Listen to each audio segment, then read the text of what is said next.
Малолетник пуши цигара, пцуе, а потоа си го пали столот.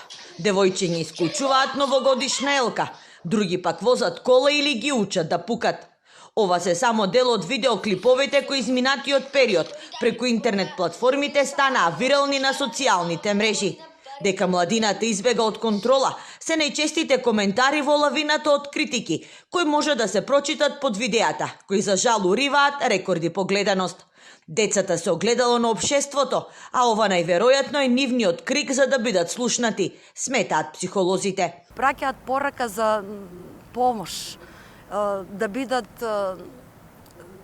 бидат слушнати од возрастните,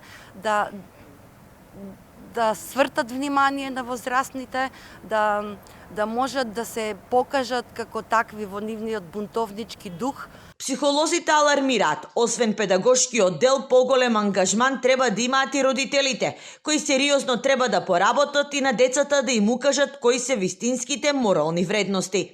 Во борба за екзистенција, за моќ, за власт, за материјалното.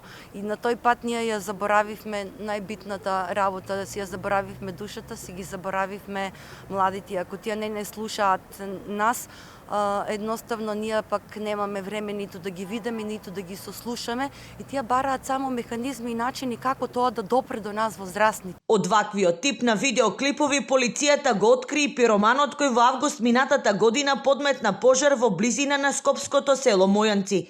Малолетникот, додека го подметнувал пожарот, се снимал, а клипот го објавил на платформата TikTok.